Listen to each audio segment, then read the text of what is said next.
Austin, Texas. High up in a university tower, a sniper shoots at unsuspecting victims in the plaza below as scores of students flee. Police have apprehended a lone gunman in an attempt on the life of President Ronald Reagan outside the Hilton Hotel in Washington, D.C. 6-hour standoff with police. William Cruz is accused of a violent murder rampage that killed 6 people, including 2 policemen. Jeffrey Dahmer stands convicted of strangling and dismembering 17 young men and boys throughout the greater Milwaukee area. Charged with the raping and killing of a 7-year-old girl in a woman's bathroom. Life imprisonment for drowning her 5 children. Family bath sentences. For the slayings of his mother. The bludgeoning death of her 2 young sons. At his place of work. Custody for the stabbing death of his daughter. Less than 3 months before the murder.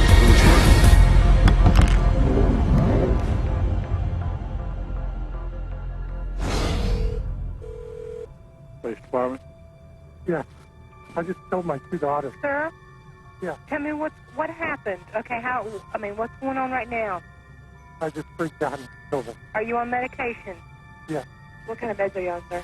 I'm on antidepressants. I have to say, whenever I read in the newspaper of some violent act, one of the first questions I ask is, was the person on medications? Virginia Tech or the school shootings or the... my first thought is always, I wonder what drug he was taking. There are side effects to the use of drugs, and also very damaging and dangerous long-term effects, which psychiatrists often don't consider as being important. They induce violence, they induce self-violence, they induce distortions of reality leading to hallucinations, they induce a whole variety of psychiatric problems, which are then typically treated with more psychiatric drugs. We're not talking about a rash, we're not talking about dry mouth, we're not talking about nausea. We're talking about sudden, compulsive, overwhelming suicidal or homicidal urges. We're talking about violent deaths. We're talking about crippling injuries. Psychiatric drugs are rampant in society today. It's become really an epidemic.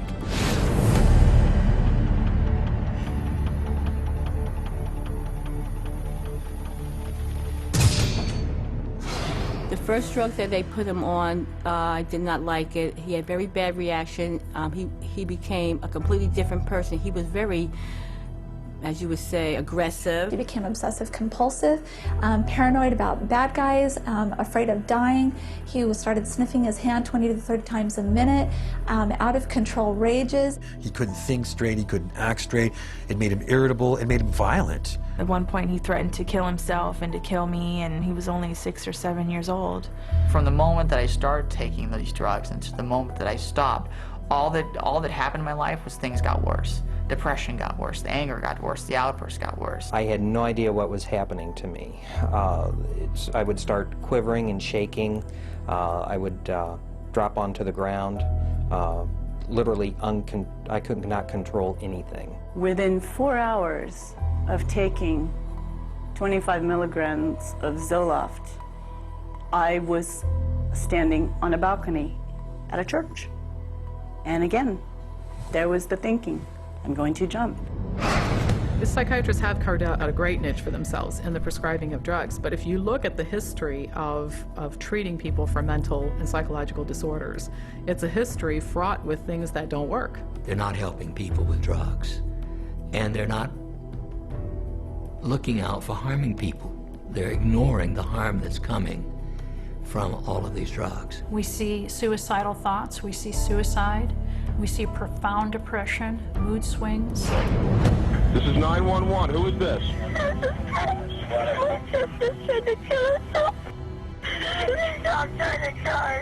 Where is your sister? What is she trying to do? Take pills? For what? No, my dad's home now. Hold on, tell me!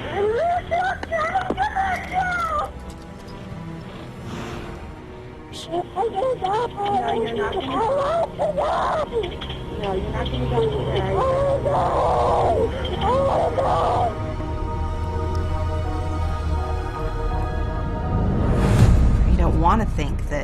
that a drug could affect someone's behavior in that way, but it does. It happens all the time. Suicide is just one in a long list of possible side effects of the medications that the doctors will seldom link to the medication, but instead blame it on the patient. What's the cause of death going to be written? Not going to be written that the drug had anything to do with the death. It's going to be recorded as a suicide. There's not a single psychiatric drug out there that's going to fix a problem. At best, it's going to cover up symptoms. At worst, it might kill you.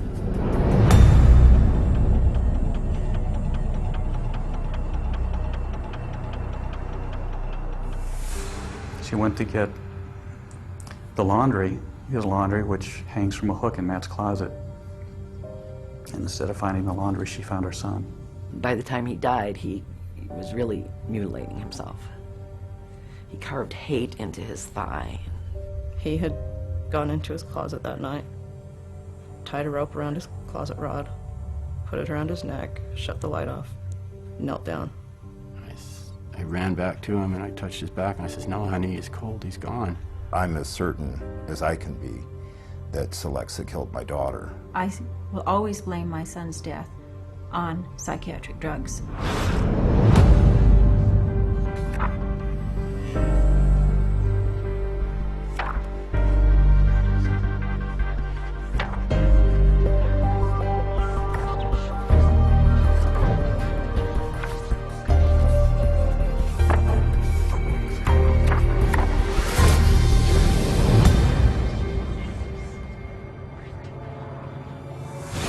There are numerous reports of significant violent acts, not just suicide, but significant violent acts of murder-suicides in patients who were being prescribed antidepressants for relatively minor conditions, and they then just snapped. The drugs that are used are known worldwide to increase suicidality and increase homicidal violence. Might there be a link between the school shootings or the extremely violent shootings that have occurred in the U.S. and the prescription of certain psychotropic medications? I think the answer to that is a clear yes. The school shootings that have happened here over the last several years in this country, most of the students who engaged in this violent behavior were on psychotropic medications that had been prescribed to them by psychiatrists.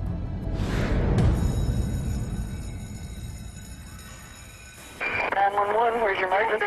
There's a student shot at Westside High School, Middle School. Been what? Student shot at Westside Middle School. Okay. Do you know who done the shooting? No, we do not. Okay. Like them everywhere.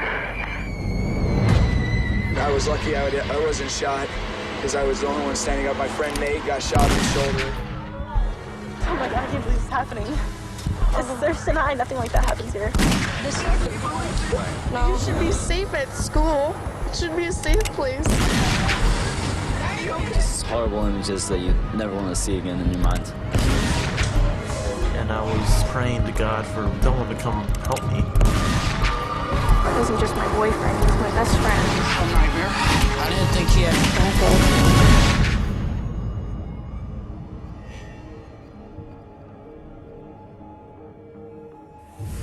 Whenever a school shooter is taking a drug, it is, you know, the press don't get the information. If they ask about it, they're told this is private information.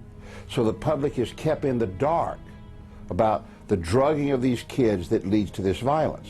You have to ask yourself, how much help can these drugs be to somebody if they start experiencing these side effects of extreme anxiety, a desire to kill themselves, desire to kill others?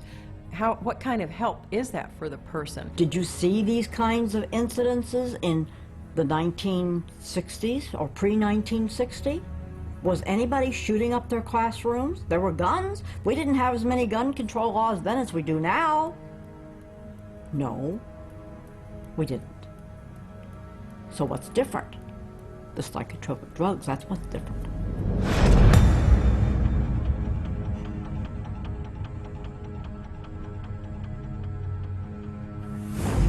These psychiatrists are, in a sense, crippling people At the same time, they claim to be treating them. They are mainly just drug pushers. You go on this drug, if it doesn't help, you could try this one. And if that doesn't work, you could try this one. This is one incredible money-generating machine when this is your approach to treating people. It's about making money. It's not about getting people better or helping people in a service industry or helping people feel well. More than anything else, even more horrific than all the lives lost as a result of this callous profit-seeking, is the notion that our country is being destroyed. What we see in the homicides and the suicides is only the tip of the iceberg compared to exactly what's happening to people out there. How many deaths have to occur before the public wakes up? Wake up. Wake up before it's too late.